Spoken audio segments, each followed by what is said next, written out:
toda a honra, de toda a glória, de toda a exaltação. Pedimos ao Senhor, nos ajuda, Senhor, a prestar um culto ao Senhor, um culto que te agrade, um culto, Senhor, de acordo com a tua vontade. Fala aos nossos corações, Senhor, nós estamos aqui essa noite por causa do Senhor. O Senhor é o motivo de todas as coisas.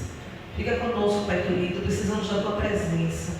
Pedimos ao Senhor, fala aos nossos corações, para que o teu nome seja glorificado através das nossas vidas, em nome de Jesus. Amém. Amém. Glória a Deus. Vamos continuar adorando o nosso Deus. Com a nossa alma, com todo o nosso interior, com todo o nosso entendimento. Engrandece ao Senhor, meu Espírito se alegre, meu Salvador.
continuar louvando o nosso Deus, dizendo que nós temos 1000 motivos, mais de 1000 motivos para agradecer por tudo que Ele tem feito em nossas vidas.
mais conhecido como meu tio Messias. Seja muito bem-vindo, viu? Para a gente é uma alegria tê-lo aqui. Como é que a igreja diz? Seja bem-vindo em nome de Jesus. Volte sempre, traga a gente. E se quiser, fique com a gente. Amém.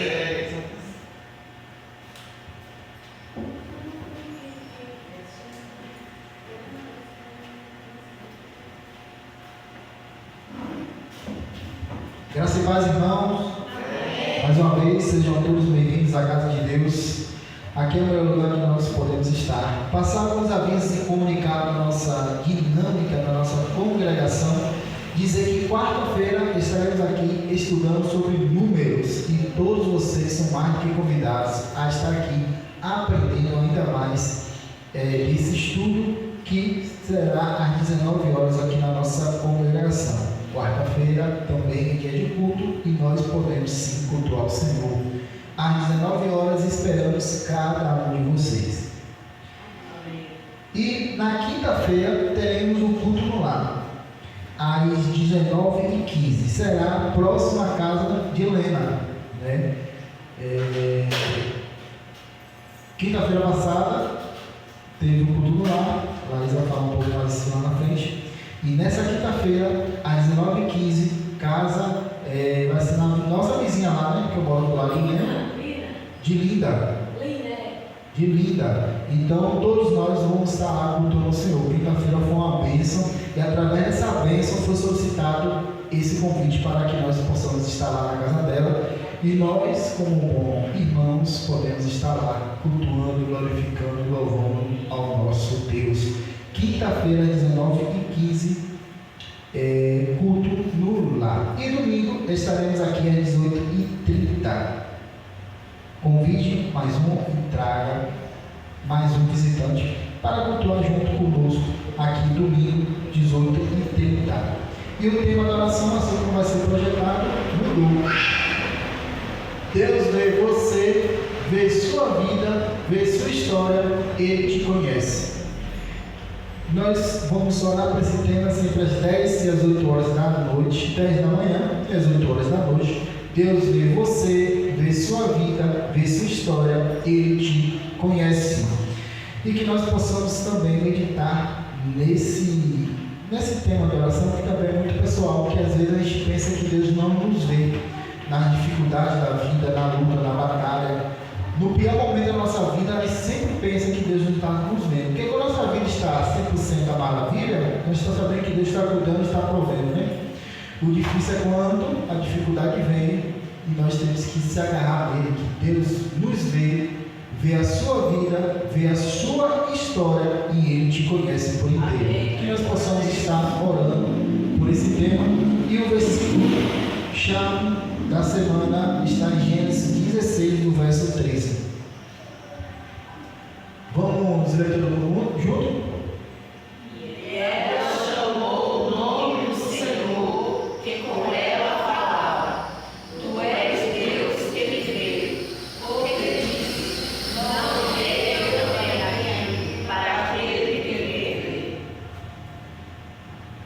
Amém. Que nós também possamos estar meditando em Gênesis 16, 13. Bora pensar na oração? Este foi o nome que ela deu ao Senhor, que ele havia falado: Tu és Deus que me vê, pois disse: Teria eu visto aquele que me vê? Amém. Que nós possamos estar meditando também nesse versículo e também orando às 10 horas da manhã e às 8 horas da noite. E nesse primeiro momento de oração, vamos orar para que tenhamos uma fé que completa a presença do Senhor nas nossas vidas. Convidar a nossa irmã Márcia para estar orando por esse tema, que tenhamos uma fé que contempla a presença do Senhor nas nossas vidas. Oremos. Oremos, Senhor, grande é o seu poder, meu Pai. Exaltado, engrandecido, honrado, meu Senhor, seja o seu santo nome, Pai. Nós queremos nesse momento, Pai, dizer que só há Deus, um único Deus, maior que todos os deuses, Pai, na cabeça imaginária das pessoas, Senhor, na cabeça imaginária de quem ainda não te conhece, meu Senhor. Só o Senhor é Deus, só o Senhor é santo, santo, santo, santo, santo, santo, santo. Os querafins, os anjos falam sem parar, meu Senhor. Só o Senhor é santo e nós queremos dizer isso nessa noite. Queremos agradecer, meu Pai, porque o Senhor nos entregou o seu bem mais precioso, Pai, para morrer no nosso lugar. O Senhor nos deu e genuinamente e com generosidade o seu Filho desceu e o seu Filho morreu por cada um de nós, Senhor. Grande é o seu poder, Senhor Jesus. Nós queremos neste momento dizer que Deus é o único guardião do portal dos céus e guardião da vida de cada um de nós. Queremos, meu Senhor, entregar todas as nossas fraquezas, debilidades, nossos medos, meu Pai, diante do Senhor, para que o Senhor restaure, para que o Senhor nos transforme, meu Senhor. Dilapide, meu Pai, essa pedra que o Senhor considera preciosa, Senhor. Cada um de nós, Senhor, que nós possamos cada dia ser melhor do que no dia anterior, meu Senhor. Que possamos fazer isso, Senhor, conscientes de quem nos transforma é somente o Senhor. Que possamos ter a certeza e a convicção, meu Pai, de que o Senhor quer cada um dos que ainda não te conhecem, que anda ao nosso redor, pessoas que amamos, Senhor, pessoas que oramos, nossos joelhos se dobram, Pai, todos os dias, por esses nossos queridos que ainda não te conhecem, Senhor. Então nós entregamos, meu Pai, no seu altar.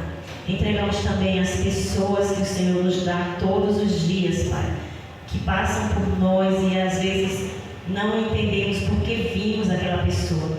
Nós queremos que o Senhor coloque no nosso coração o desejo de orar, Pai, pelas pessoas que de repente aparecem na nossa frente, que de repente aparecem na nossa mente, que o Senhor nos dê o discernimento, meu Senhor, de orar por essa pessoa, Deus, porque não é uma casualidade. O Senhor tem tudo preparado, o Senhor tem propósito em todas as coisas. Então queremos que o Senhor nos dê entendimento para fazer isso, Senhor. Que na primeira oportunidade que pensemos em alguém e que não entendemos o porquê, que o Senhor nos leve em oração, Senhor. Tenha misericórdia, porque queremos agradá-lo, meu Pai. Sua vontade é a única boa, agradável e perfeita. Não queremos agradar a nós mesmos. Queremos, nesse momento, colocar nossos desejos no seu altar, para que os seus sejam prevalecentes, meu Pai. Que somente seus desejos sejam aqueles que habitem no nosso coração, Senhor. Nos ajuda, Senhor. Nos ajuda com as nossas fraquezas, que não conseguimos, meu Pai, ultrapassar esses limites, meu Senhor. Que o Senhor vê e que o Senhor conhece, o Senhor sabe quais são os limites de cada um de nós.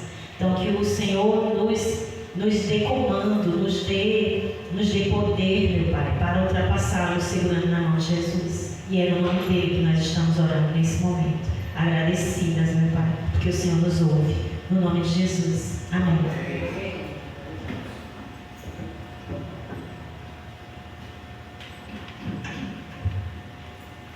Vamos ler a palavra do Senhor que está lá em 1 Crônicas, capítulo 29, verso 11 e 12. Vamos ler junto? Teus, ó Senhor, são a grandeza, o poder, a glória, a majestade e o esplendor. Pois tudo que há nos céus e na terra é teu. Teu, ó Senhor, é o reino, tu estás acima de tudo. A riqueza e a honra vêm de ti. Tu dominas sobre todas as coisas. Nas tuas mãos estão a força e o poder para exaltar e a todos dar força. A riqueza e a honra vêm do Senhor. Glória a Deus por isso. Vamos, nesse momento, recolher os dízimos e as ofertas. Convidar a nossa irmã Lena para nos auxiliar. E nós vamos, nesse momento de adoração, agradecer a Deus, declarando que não existe nada melhor do que ser amigos de Deus.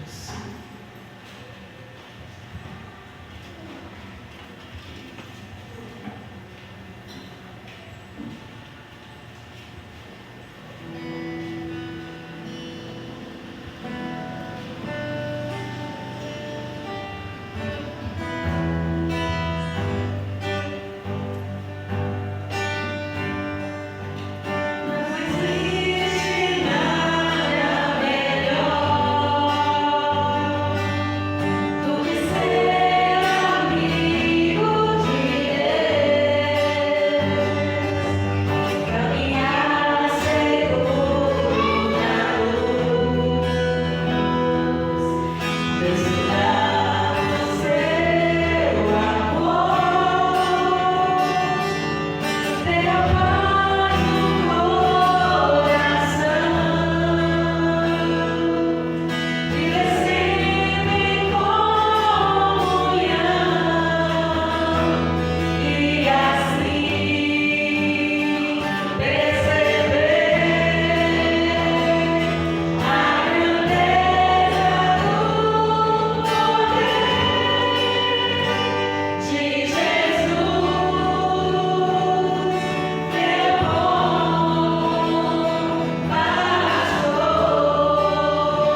Irmãos, na última quinta-feira nós encerramos a jornada de culto no lar em prol das famílias aqui da nossa congregação. Foi um momento muito rico ali diante do Senhor. Nós começamos o primeiro culto, como foi dito, lá na casa da nossa irmã Loura e encerramos na casa da nossa irmã Lena. Foi uma bênção poder estar ali com a irmã Lena, com seus vizinhos. Como nós já dissemos lá no culto, na quinta-feira, esse é um culto, o culto no lar é um culto marcado pelo Senhor, com pessoas que têm muitas vezes dificuldade de vir até o templo, até a igreja física. Mas o Senhor nos levou ali e foi uma bênção poder estar ali com os vizinhos da nossa irmã Lena.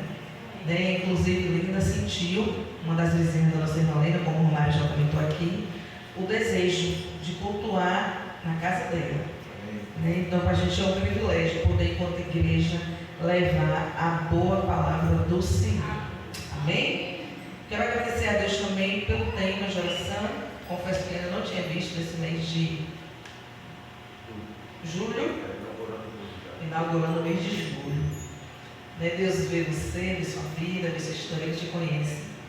E hoje eu pude estar com umas pérolas, preciosas na minha casa. E nós falamos justamente sobre isso. Falamos que o Senhor nos vê, que Ele nos conhece, sabe a nosso respeito coisas que nós nem imaginamos. Então é muito bom poder ouvir, reforçar aqui essa noite, que o Senhor vê o povo dele, Ele vê a vida, a história, Ele nos conhece e nos ama. Né? Glória a Deus por isso. Vamos ler a palavra do Senhor que está em Romanos, capítulo 8, do verso 35 ao 39.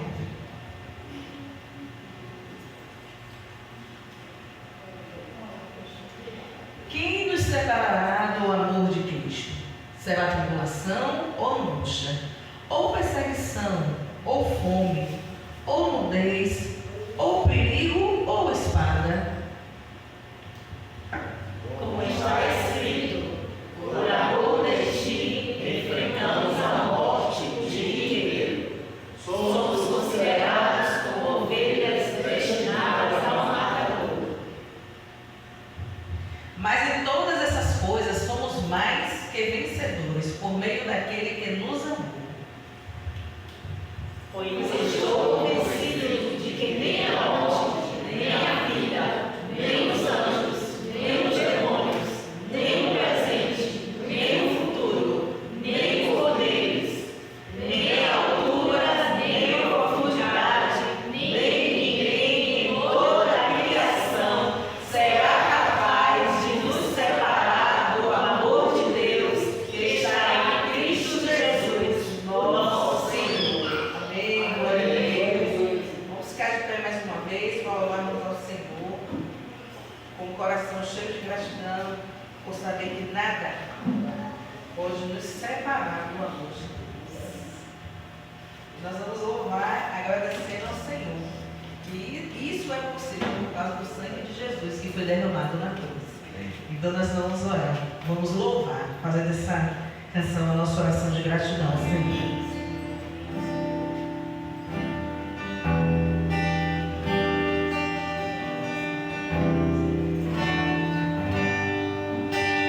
Graças eu te dou, Pai, pelo preço que pagou, sacrifício de amor.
Daí já estaria há mais de 30 dias no hospital e não tem sido dias fáceis, né, Laura?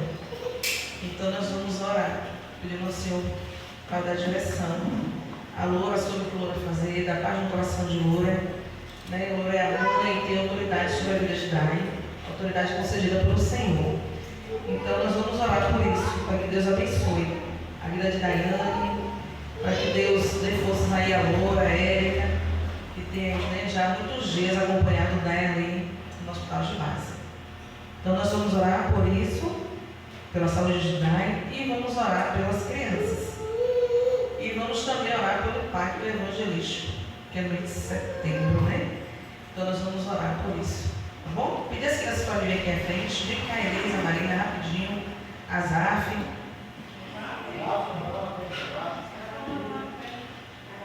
Vamos orar.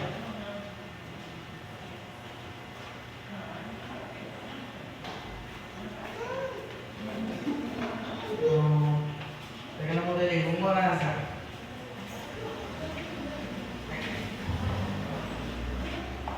Oremos. Pai querido e amado, nós queremos te agradecer, Senhor, pela vida dessas crianças que aqui estão. São vidas importantes e preciosas para o Senhor. Pedimos ao Senhor uma bênção sobre a vida delas, que elas continuem, Senhor, sendo alvo do teu amor e do teu cuidado.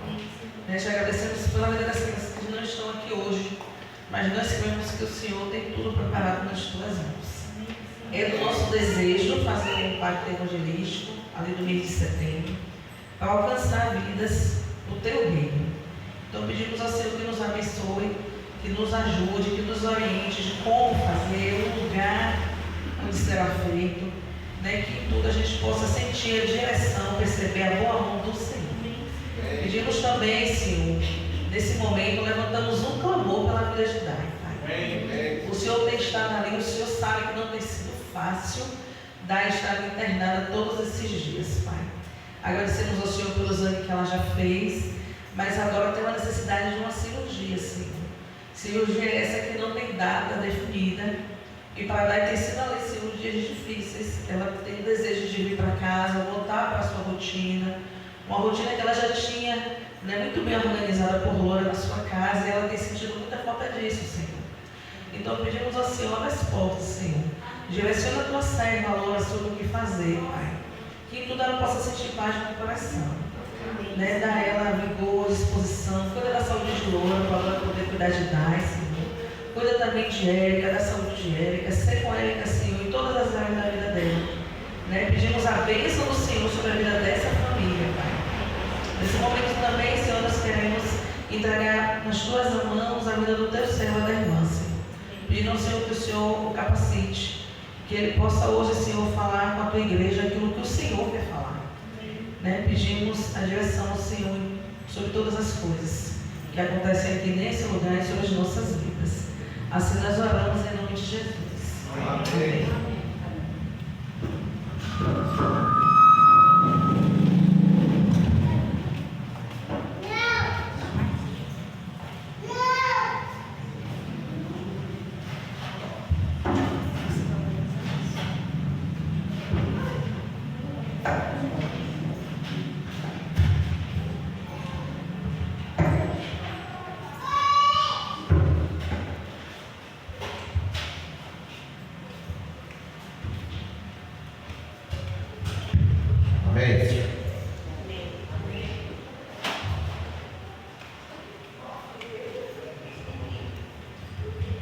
Irmãos, vamos abrir nossas Bíblias em Lucas 7. Lucas 7, de 11 a 17. Domingo passado eu preguei sobre esse texto, o Senhor me trouxe algumas lições. E lá eu preguei parte das lições que o Senhor me trouxe. E as demais estou passando aqui agora para os irmãos.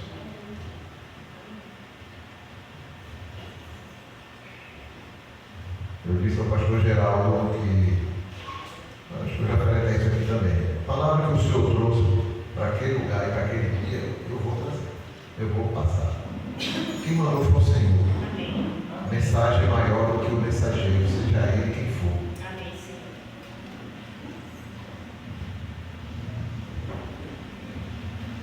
Lucas 7, de 11 a 17.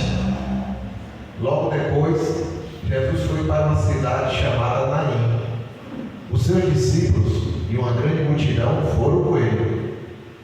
Ao se aproximar da porta da cidade, viu que alguém que havia morrido era carregado para fora da cidade, o filho único de uma viúva. Uma considerável multidão estava com ela. Ao vê-la, o Senhor se compadeceu dela e disse: não chore. Então aproximou-se e tocou no caixão, e os que o carregavam pararam. Jesus disse: jovem, eu ordeno a você que se levante. O jovem sentou-se e começou a falar, e Jesus o entregou à sua mãe. Todos ficaram cheios de temor e louvavam a Deus. Um grande profeta se levantou entre nós, diziam: Deus interveio em favor do seu povo. Essas notícias sobre Jesus espalharam-se por toda a Judéia e regiões circunvizinhas. Volta só aí ao 16, Nicolau. Essa parte final talvez seja o título da nossa mensagem de hoje. Deus é soberano sobre o caos e sobre a morte. E ali, qual foi a interpretação que as pessoas tiveram? Deus interveio em favor do seu povo. Senhor, a palavra é tua. Como eu sempre digo, está aqui há 2000 anos, Senhor, registrado o que o Senhor mandou registrar.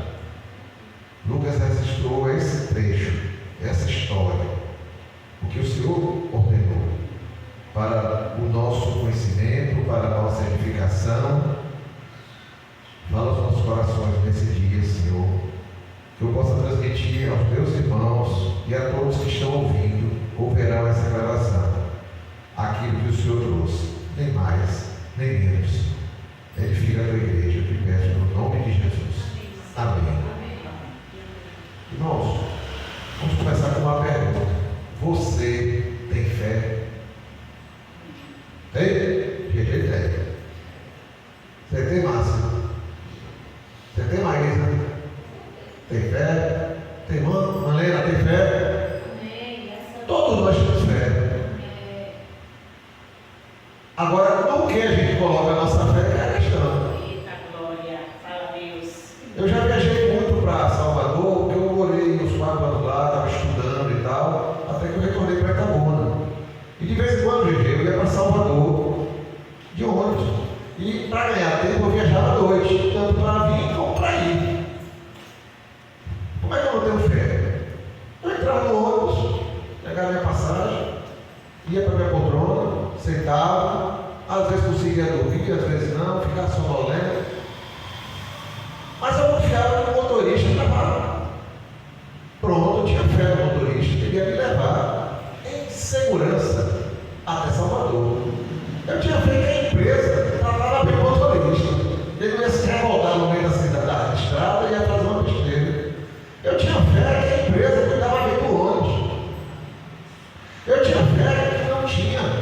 Na época tinha muito assalto nas estradas. Não sei como é que está hoje. Mas havia muito problema de assalto. Nunca aconteceu nada. Mas eu tinha fé que tudo ia dar bem. Confiando no motorista, no ônibus, na empresa, na segurança da cidade. Então eu tinha fé. No que? Em quem? Então todos nós temos fé. O que nós vamos conversar aqui é: eu tenho fé em Deus.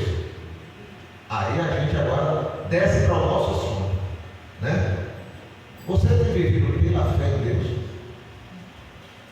Essa pergunta temos que fazer olhando para o espelho. André, você tem vivido a fé em Deus? Aprenda a conversar com você mesmo olhando para o espelho. Ninguém tem hora que dá vontade de se esconder de nós mesmos, porque a gente começa a ver as nossas falhas, as nossas dificuldades, fica nu e cru. Não tem para onde fugir. É eu que estou olhando para mim, para as minhas deficiências. Eu tenho vivido pela fé. O Senhor quer que a gente viva pela fé, dependa dele. Mas aqui é outra pergunta: sua fé em Deus já foi provada? O que é prova quem é estudante aqui, afinado, né, Nicole? Nicole fez algumas provas ao longo da vida, né? O professor vai dar aula. Nicole aprendeu o assunto, aprendi. Vamos fazer uma prova. O que é prova? Vamos ver se você realmente aprendeu, que nível aprendeu, se precisa estudar de novo, ou tem algum assunto que está pegando. Então vem a prova. A fé também tem que ser provada.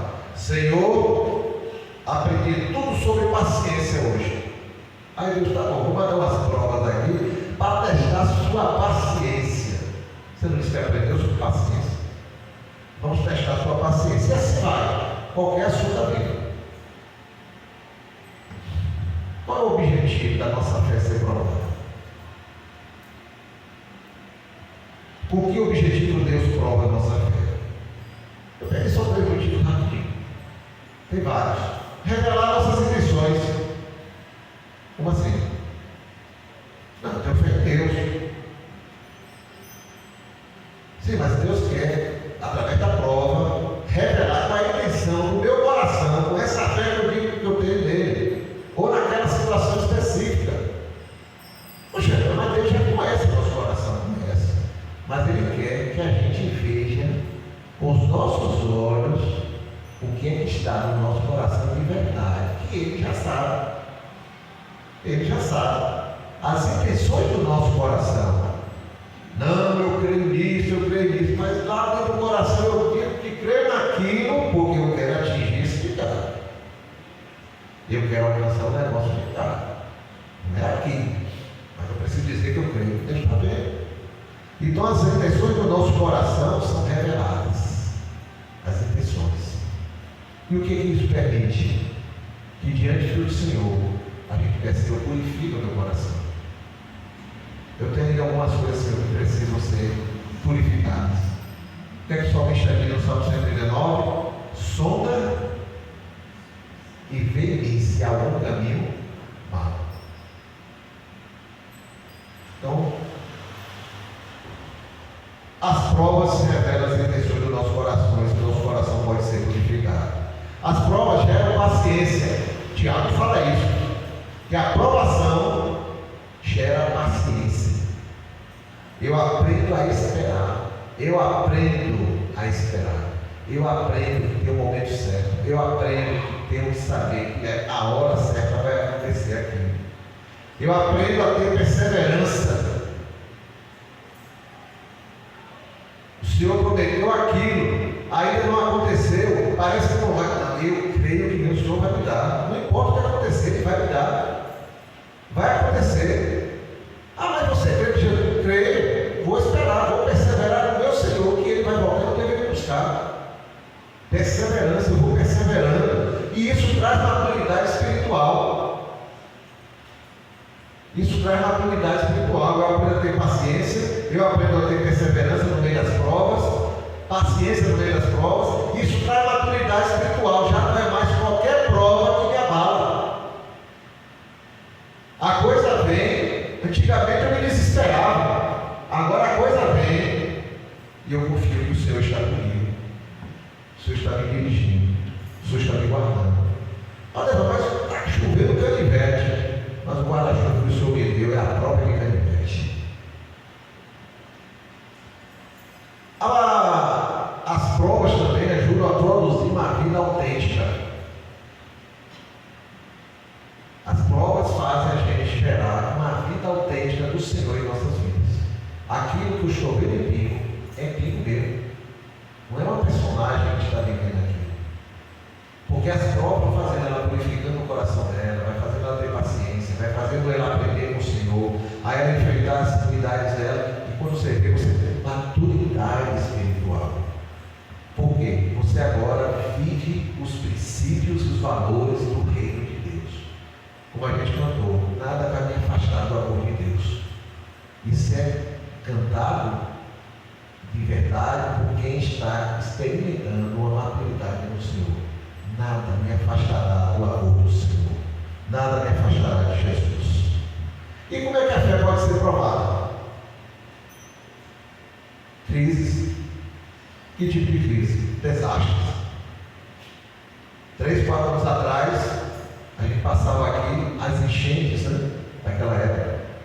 A gente foi em Rui de Palha, a gente esteve aqui na Alpes 4, a gente esteve em Nova Itabuna, né? Teve vários lugares da cidade, mas principalmente aqui nessa região, parte de Campo Formoso, foi inundado, foi enchente, destruiu muita coisa, destruiu os peitos das pessoas, muita casa foi afetada, muita família foi afetada. Isso é uma crise, uma prova.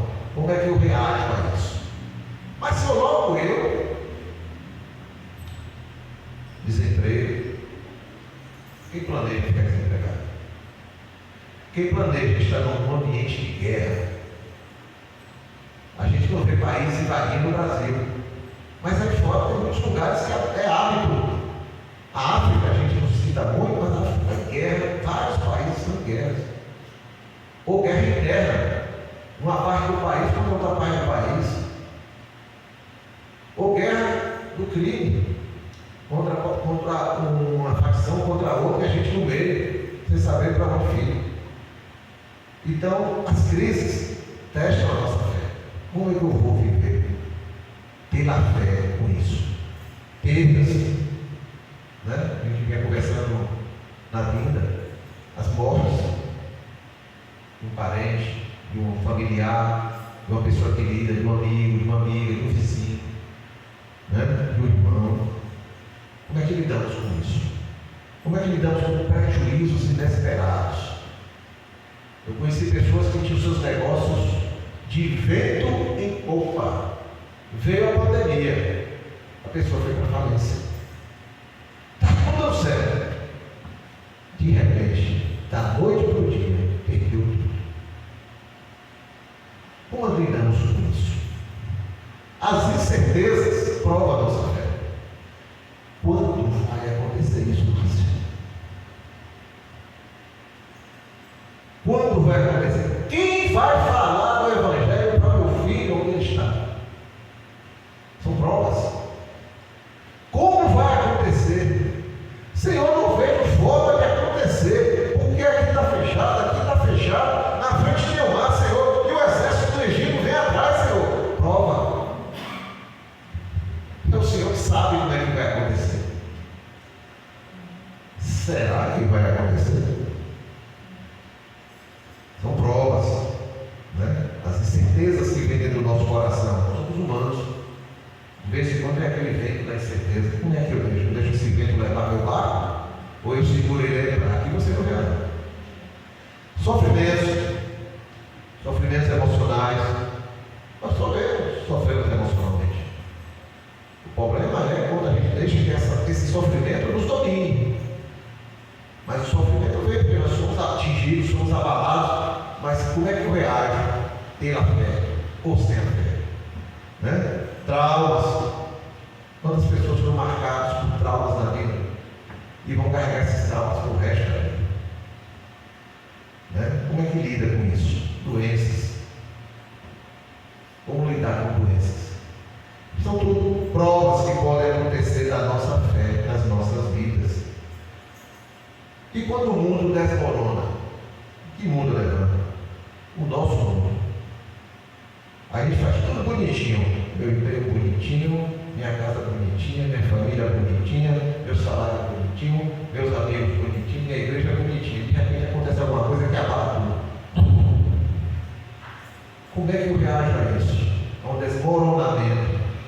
Meus planos que eu tinha, de repente alguém aperta o botão e deleta tudo. José, o que aconteceu com José? Com 17 anos, os irmãos pegaram José, jogaram dentro de um poço, depois dali venderam escravo. Aos 17 anos, os planos de vida de José foram deletados. Ele não tinha mais plano nenhum, não pertencia mais a ele, a sua própria vida. E ele tinha que administrar isso agora para o resto da vida. Mas Deus interviu na vida dele e restaurou muitas coisas e fez melhor do que pensava. Mas nós podemos acontecer isso. Nós estamos conversando com alguém que não está aqui hoje. Às vezes algo acontece na vida da gente lá atrás que atrapalha os nossos planos, deleta os nossos planos, formata os nossos planos, e a gente vai conviver com essas dificuldades pro resto da vida. E Deus vai estar conosco, irmãos. estará conosco. Soberanamente, Ele quer estar conosco. A fé envolve confiar na soberania de Deus. Cantamos aqui, né? Sobre Deus, sobre sua soberania, sobre sua grandeza. Mas quando vem os sofrimentos e as perdas, quando vem as coisas que não esperamos, os imprevistos para nós, aquelas coisas que nós não temos controle, como é que nós reagimos a essas situações? Continuamos crendo na soberania de Deus? Ou somos daqueles que perguntam, Deus ainda está no controle? Ou como a gente estudou aqui no livro de, eu não sei se foi no final de Êxodo ou no início de Números, quando falta água, numa das situações que faltou água para o povo de Israel ali no deserto, e alguém perguntou, acaso Deus vai deixar entre nós? Olha, será que eu já perguntei isso na minha vida? Senhor, o Senhor vai deixar na minha vida? Quando vieram as provas? Irmãos, no texto que nós lemos aqui em Lucas, encontramos uma mulher que chegou ao limite das dores humanas. Primeiro ela nasceu mulher, viu, gente? Naquela época, naquele lugar ali em Israel, nascer mulher já era nascer no nível abaixo dos outros, porque a mulher não era valorizada dentro daquela sociedade. Então ela nasceu mulher, perdeu o marido, ou seja, era viúvo. Para aquela sociedade também, o homem, ou seja, o marido dela, era o representante dela, era quem defendia, era quem sustentava, era quem tomava frente, era quem ela só podia ir para a sinagoga junto com ele, e assim vai, uma série de coisas. Perdeu o marido. Quem poderia substituir o marido em algumas situações? Um filho. Ela tinha um filho, homem, acabou de morrer. Jesus chega nessa hora, na hora do enterro do filho. Então, para aquela mulher, era dor à vontade. Já sofria suas limitações de ser mulher numa sociedade que não valorizava a mulher. Perdeu o marido, que era seu representante, seu sustentador e tal. Perdeu o filho, que era quem substituiu o marido. E agora olha para o futuro só com aflição. Por isso os apóstolos vão falar muito sobre isso. Cuidem dos órfãos e das viúvas. Porque naquela época, no caso da viúva e dos órfãos, restavam duas coisas. Se não tivesse uma situação, uma coisa milagrosa, prostituir ou mendigar. Então ela começou a ver o futuro dela, sombrio. Já chorava pelo passado, pelo presente, pelo futuro.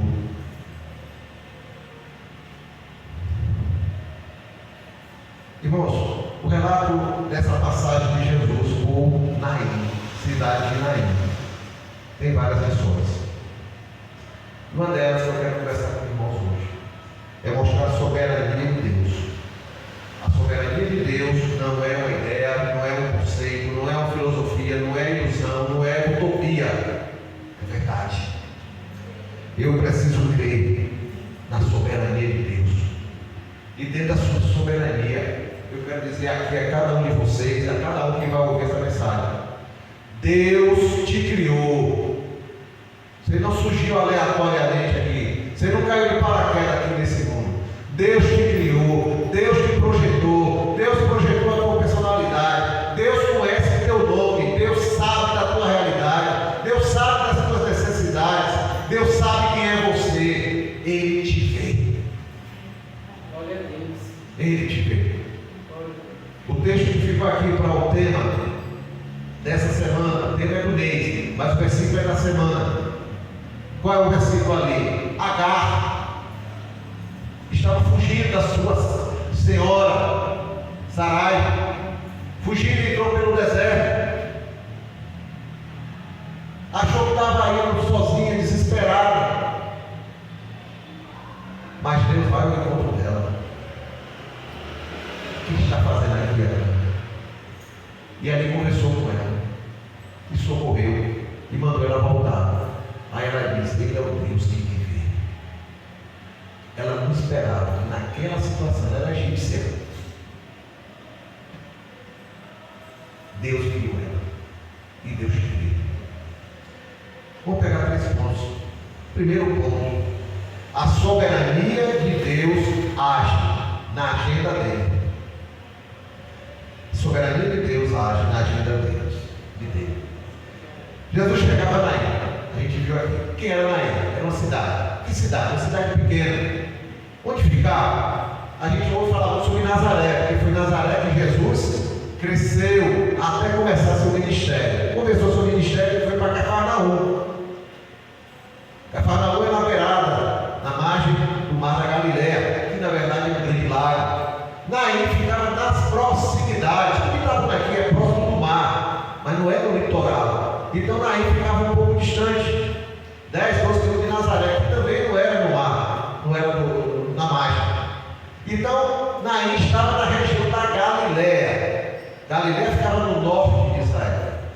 Foi uma região desprezada, foi uma região que sofreu muitas guerras, muitas invasões, foi humilhada diversas vezes, foi vítima de guerra, de reis terríveis, maus, e que trouxeram problemas para a sua própria população.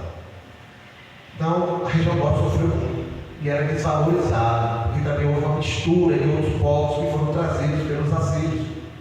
E o pessoal do sul, da Judéia, o judeu, olhava para o norte e dizia: lá não vale nada, lá não presta para nada, acaso vem coisa boa de lá do norte, de Nazaré, não vem nada por lá. Assim que se chegava o norte. E Naim era do norte. E essa mulher morava em Naim. Morava em Naim. A Bíblia não resiste. Outra passagem de Jesus por Naim.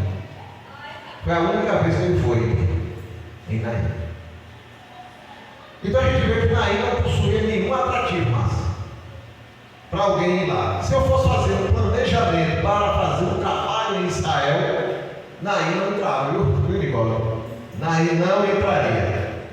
Nenhum roteiro humano colocaria Naim na sequência. Mas a geografia divina é diferente da do ser humano. Totalmente diferente. O que eu quero dizer com isso? Não importa qual o nome da cidade. Não importa qual o nome da região onde ela fica. Não importa se alguém não gosta dessa região, dessa cidade ou de você. O que importa é que havia naquela cidade uma mulher viúva que perdeu o único filho e com medo do futuro. Na agenda soberana de Deus, Jesus iria se encontrar com aquela mulher. Não importava onde ela estivesse, não importava a situação dela, Jesus tinha um encontro com aquela mulher. Essa é a geografia de Deus. Essa é a visão soberana de Deus sobre as nossas vidas. Não importa a sua situação, não importa onde você estiver, não importa se ninguém gosta de você, Deus está olhando para você, Ele te vê. Jesus foi a única vez em Jericó. Só tem uma passagem de Jesus passando em Jericó. E na porta da entrada da cidade, Jesus se encontra com o cego Bartimeu. O encontro estava marcado, gente, com aquele cego que morava ali e que ficava na porta, no portão. Por que no portão? Porque era onde ele podia pedir esmola. Era onde as pessoas entravam e saíam. E dentro da cidade, ele ia se encontrar com o rico, o publicano, Zaqueu. Jesus foi ali para encontrar com esses dois homens. A geografia de Deus é assim. Ele vai aonde os céus mandam ele ir, aonde é o plano do Senhor ali. Jesus foi a Naim para encontrar com aquela mulher, aquela viúva e aquela mãe. Todos somos importantes para Deus. Jesus chega na porta da cidade. E a Bíblia diz que eis que levavam o defunto, era o corpo daquela mulher, do filho daquela mulher. Irmãos, não foi um acidente, não foi uma coincidência, foi a agenda soberana de Deus sendo cumprida. O horário estava marcado, era ali, naquela hora. Os dois grupos formados por pessoas que tinham... É interessante. A Bíblia diz que Jesus vai chegando na porta da cidade, que naquele tempo muitas cidades tinham muros para se proteger, então tinha um portão de entrada, outros portões pequenos, mas o principal para entrar e sair era ali, porque era fácil controlar quem estava chegando e quem estava saindo. Jesus vai chegando perto do portão de entrada com uma multidão acompanhando ele. E ao mesmo tempo vai sair outra multidão de dentro da cidade, acompanhando o enterro daquele jovem. E a mãe chorando ao lado. Interessante que essas duas multidões, todas as duas multidões eram compostas por pessoas que tinham problemas. Eram seres humanos que todo dia de manhã tinham que levantar para trabalhar. Eram seres humanos que tinham suas dificuldades. Eram seres humanos que tinham dificuldades nas suas famílias. Eram seres humanos que tinham doenças, ou nele, ou nas pessoas que estavam ao seu redor. Eram seres humanos que sabiam que a vida era difícil, mas havia uma característica diferente nas duas multidões. À frente da primeira multidão, aí para sair da cidade, vai um caixão levando morte. E a multidão que vai chegando é Jesus na frente, levando vida. Amém. Somos iguais. Mas qual das duas multidões nós estamos caminhando? Com qual das duas multidões? E essas duas multidões se encontraram na porta da cidade. Uma multidão que Jesus conduzia, mesmo dos seus problemas humanos. Mas era Jesus que está liderando aqui na terra. Que na terra nós vamos ter problemas ainda. Mas Jesus estava ali promovendo milagres. Você quer milagre na tua vida? Ande com Jesus. Jesus promovia alegria no meio dos problemas. Jesus trazia nova esperança para quem estava até desesperançado. E havia outra multidão que carregava a morte, liderada por uma mãe chorando, carregando um caixão cercado de luto e desespero. Irmãos, a soberania de Deus se manifestou dentro da agenda e do relógio de Deus. Será que nós estamos achando que Deus está atrasado na nossa vida? Será que muita gente achou que Jesus chegou agora? O que adiantou? Chegou agora. Se ele tivesse chegado antes, teria curado ele quando ele ainda estava doente. Porque a fama de Jesus já estava se espalhando pela região.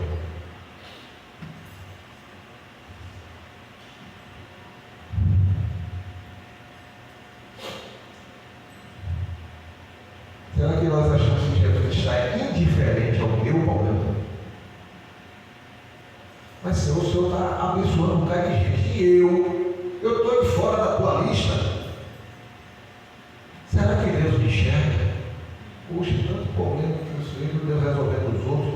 E o meu continua do mesmo jeito, às vezes até pior. Será que Deus sabe da minha história? Será que Deus está vendo todos os capítulos da minha vida? Esse relato mostra da viúva de Naim que Jesus chega exatamente no momento em que o impossível se manifesta em nossas vidas. Ele governa nossa agenda. Ele governa nossa história. Ele governa nossos caminhos. E quando for a hora soberana de Deus, Ele enviará o socorro. Ele vai libertar, Ele vai curar, Ele vai convencer, Ele vai trazer de volta o perdido, Ele vai restaurar quem está doente, Ele vai trazer de volta e Ele será presente nas nossas vidas. Ele agirá nas nossas vidas.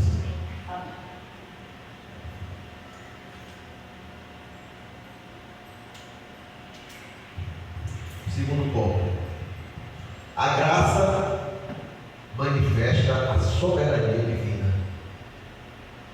A graça de Deus manifesta a soberania dele. A viúva estava vivendo suas dores. Além das dores pelas perdas, ela já tinha um medo agora do seu futuro. Um futuro sombrio. Ela já estava se vendo no mesmo nível ou nas mesmas consequências que outras viúvas já viviam. Estavam mendigando. E as mais novas poderiam até se prostituir para sobreviver. Irmãos, como exercer a fé nesse momento? Quando o nosso mundo desmorona, nossos planos vão todos por água abaixo. Coisas imprevistas acontecem. Coisas que a gente nunca quis que acontecesse na nossa vida aconteceu.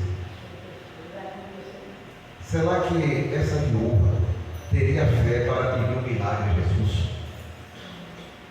Irmãos, as pessoas estão tão abatidas, tão sofridas, que não tem coragem de pedir a Jesus. Não tem coragem de entregar seu problema a Deus, sua vida a Deus. A dor daquela mulher tirava sua esperança e sua fé. Temos que estar vigilantes para que isso não aconteça conosco. A multidão carregava o caixão, mas ninguém clamou para que Jesus ressuscitasse aquele jovem. Porque era uma multidão que já tinha aceitado a morte. Jesus já estava sendo conhecido como profeta dos milagres, mas as mortes já tinham sido aceitas ali naquele nível. O fim de uma vida já tinha sido aceito.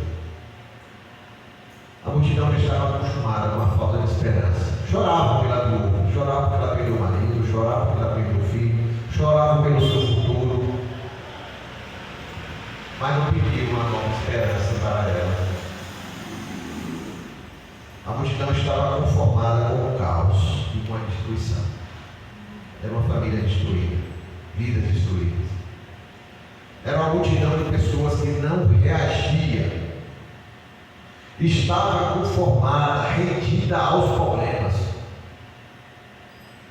Você tem andado dessa forma na sua vida? Porque Deus está te dizendo: levanta-te, põe-te de pé, porque eu estou convosco. Tem andado com gente que pensa desse jeito acerca da vida? Escolha com quem você anda, reaja, ande com quem proclama a vida, busca a vida, busca esperança. A graça de Deus é uma ação de Deus em nosso favor, mesmo sem merecermos. Isso é graça. A iniciativa é dele. Vendo-a, o texto diz: o Senhor moveu-se de íntima compaixão por ela. Jesus sabia que tinha uma agenda a ser cumprida. Era aquela viúva. O texto diz que Jesus percebeu a mulher, mas a tradução correta do grego para o português não é bem essa palavra vendo. Foi assim que Jesus teve discernimento. É aquela mulher. Porque tinha muita gente chorando.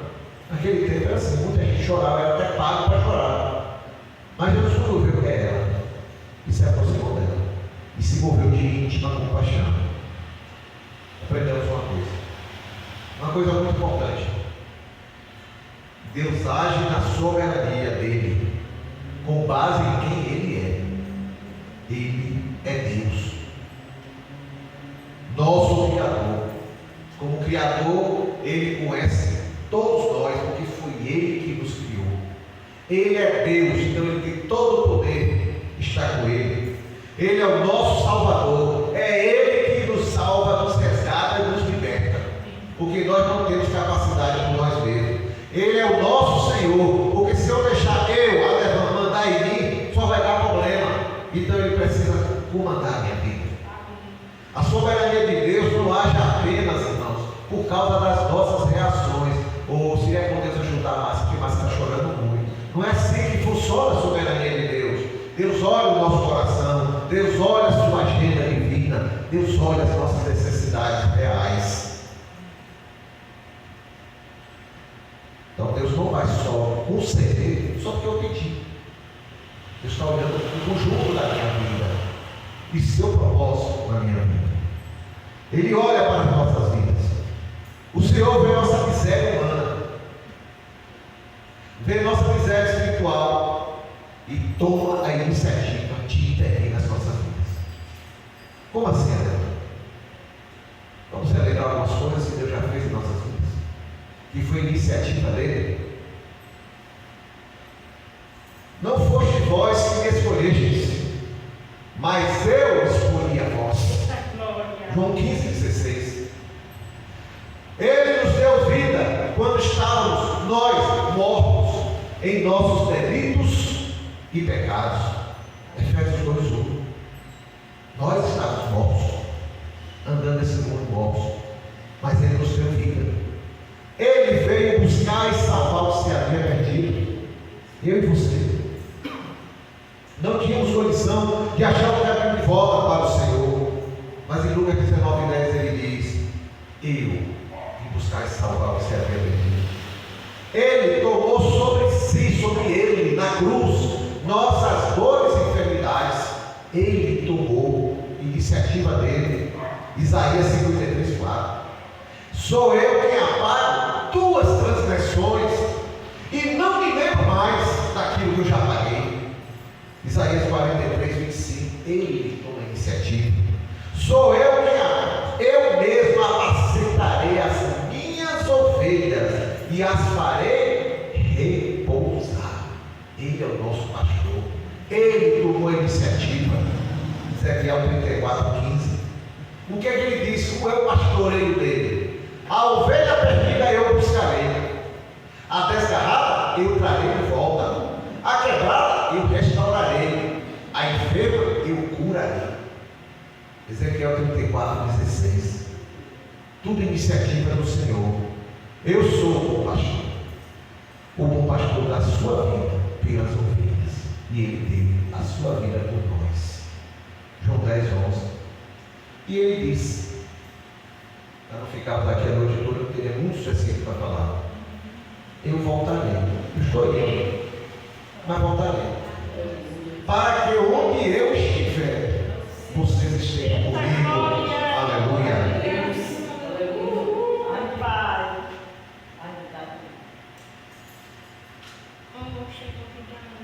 Terceiro ponto.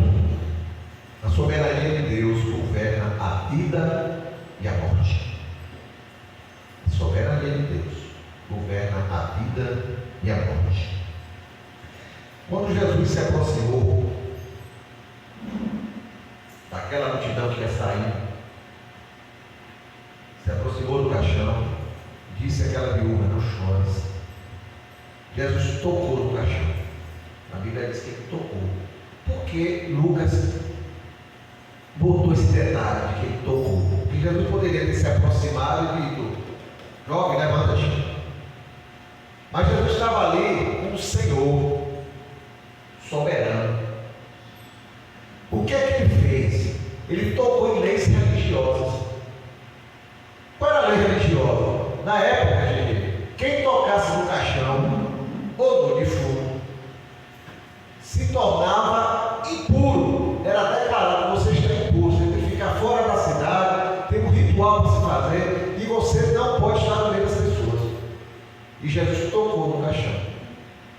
Por que era proibido tocar no caixão ou no defunto? Porque se você tocasse, a interpretação dessa lei, entre eles, religiosos daquela época, no judaísmo, era de que a morte que estava no caixão ou no defunto contaminaria você, você estaria contaminado com a morte. Mas ao tocar no caixão, foi Jesus que contaminou a morte com a vida. Aleluia. Glória a Deus. E ele diz ao jovem: jovem, levanta-te. E o jovem se levantou. Jesus está registrado na Bíblia. Jesus ressuscitou 3 pessoas. Pelo menos é os que está registrado. Esse jovem foi a primeira vez. A filha de Jairo e Lázaro.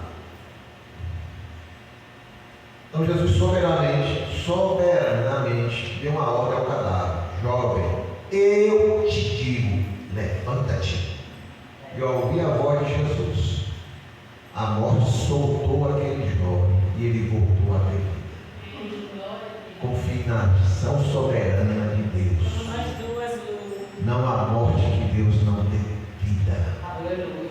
Amém? Quero te fazer duas perguntas em cima desse item.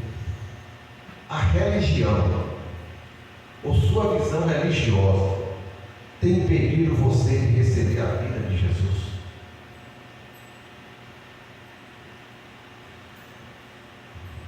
Naquele tempo, as leis religiosas tinham uma série de coisas. E uma das coisas era isso: a mulher era considerada segundo plano. E o judeu, quando ia orar, o judeu religioso, quando ia orar, ele batia no peito e dizia: Senhor, eu te agradeço, primeiro, por eu não ter nascido mulher, eu nasci homem. Segundo, te agradeço porque eu não nasci samaritano.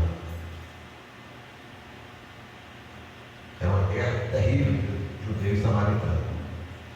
Isso é o que a religião pregava. E muita gente vivia em função disso. E não tratava a mulher com respeito. Não tratava com dignidade o samaritano, ao contrário, alimentava e minimizava. Isso era a visão religiosa. Irmãos, a gente pode estar com alguma visão religiosa que faz a gente ver de forma distorcida a realidade. Não do ponto de vista de Deus, mas do ponto de vista da religião que eu digo que está seguindo. Do ponto de vista que algum líder religioso está seguindo, que algum profeta falso está dizendo, que uma interpretação errada que eu faço do texto bíblico está me dizendo. Então, será que alguma coisa está me impedindo de chegar a Jesus? Eu estou preso a certos critérios que eu julgo que vêm de Deus, mas são critérios humanos, que não tem nada de Deus. E aí Jesus não consegue entrar na minha cidade para restaurar as coisas que ele veio para restaurar dentro da agenda dele. O que é que tem me impedido de receber a vida de Jesus? A religião, a minha visão religiosa. Quantas pessoas, irmãos, não permitem que Jesus se aproxime delas? Por visões ou sentimentos religiosos, ou crenças que não têm raiz. Conhece Jesus de nome, de fama, porque já ouviu falar, que vai na igreja, ou em tal igreja, que viu na televisão, que já leu em algum lugar, mas não se permitem ser tocados por Jesus, como Jesus tocou aquele jovem e ressuscitou. Não confio na soberania de Deus. Você permite que Jesus toque no que está morto em sua vida? Ele quer restaurar a tua história. Ele quer restaurar a tua família. Ele quer restaurar as tuas emoções. Ele quer restaurar a tua fé. Só Ele pode restaurar a tua esperança, tua alegria. Lute, reaja. Não aceite o conformismo de achar que a tristeza, que a depressão, que a angústia é normal nas nossas vidas. Não somos imunes a isso.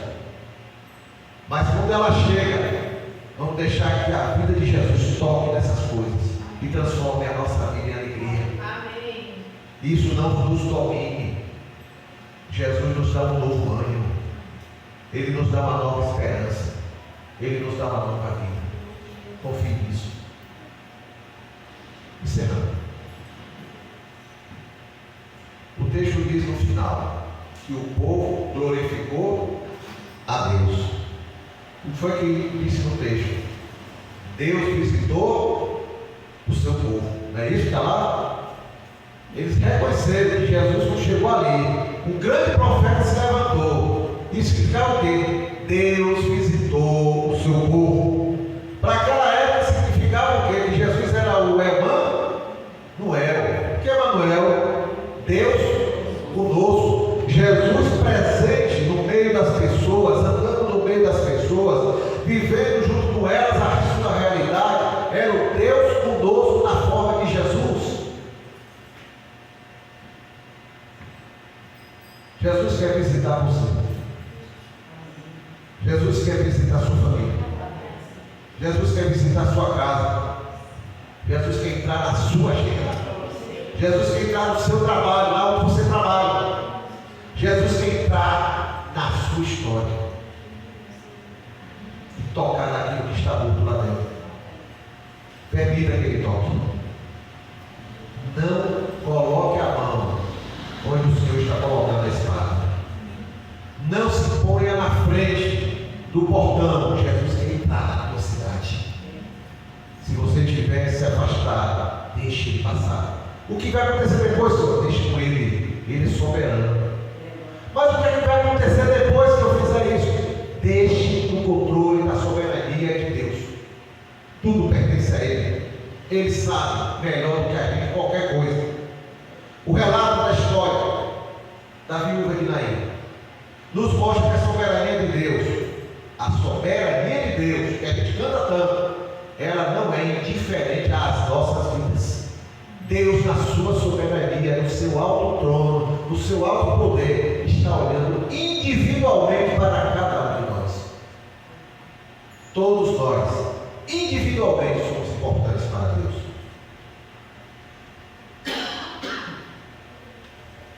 A soberania de Deus não nos esquece no nosso sofrimento. Ele está conosco. A soberania divina manifesta a graça dele e nos dá a garantia de que a tristeza, a morte, o caos, o sofrimento, eles não vão dar a última palavra na nossa vida. Naquele dia, a multidão que levava a vida contaminou de verdade a multidão que levava a morte. O resultado não foi todo mundo caminhando para o cemitério. O resultado foi um choque de vida, a morte sendo derrotada, o caos sendo restaurado e um transbordar da presença de Deus muito grande no meio daquelas pessoas. E retornaram para dentro da cidade para louvar o Senhor. Como está você hoje?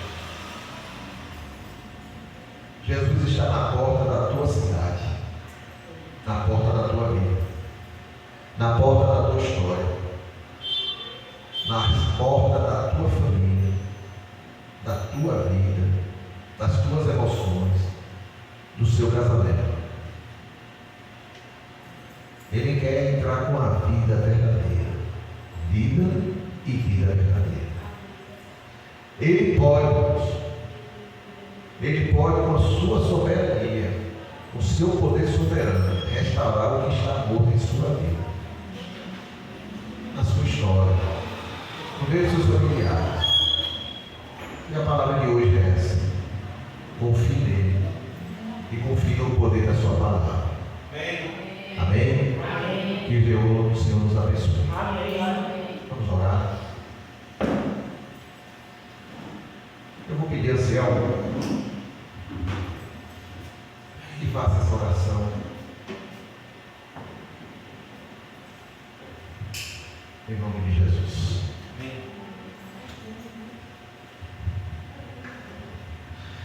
Oremos então, irmãos. Deus Pai soberano, nós queremos nessa noite te render graças mais uma vez. Nós te louvamos, ó Deus, porque nós não estamos em Naim, mas onde nós estamos, diariamente nós nos deparamos com multidões e reuniões. Que nós pedimos, ó Deus, que a multidão de vida traga vida para onde tem morte. Que nós pedimos, ó Deus, que o Senhor não permita, ó Deus, que a morte das desilusões, das frustrações, das indagações, de inações, do medo, continue reinando, ó Deus, em multidões que o Senhor quer trazer vida. Que a tua vida, ó Deus, traga vida para a nossa vida, que muitas vezes desfalece na tua presença. Nós louvamos ao Senhor pela palavra pregada e te pedimos, ó Deus, todo momento. Em meio às dificuldades que vivemos, em meio aos nossos dilemas, de que no Senhor nós podemos encontrar a vida. Por mais que achemos, ó Deus, que não há solução para algumas questões, mas na frente da multidão de vida o Senhor está. Assim como foi pregado aqui. Nos ajuda a reconhecer isso em todo momento, Senhor. Não existe problema que nos consuma que o Senhor não traga a vida para ele. Que o Senhor não sane esse problema. Que o Senhor não justifique e não santifique aquilo que um dia foi frustrado na nossa vida e um dia achamos que não há solução. Continua conosco, Senhor. Obrigado pela vida do teu servo, o Senhor continua abençoando ele, cuidando dos sentimentos, das emoções, do entendimento, capacitando para o futuro. O futuro que o Senhor tem prometido para ele, que o Senhor tem organizado e que o Senhor fará frutificar para o teu reino. Pai, no nome de Jesus, abençoa a vida do teu povo que está. Livra-nos do mal, Senhor, nos dá uma semana na tua presença, nos leva para casa debaixo do teu cuidado, Senhor. E nós te agradecemos no nome de Jesus. Amém. Graças a Deus. Irmãos, após a oração silenciosa, nós temos encerrado esse culto. Amém?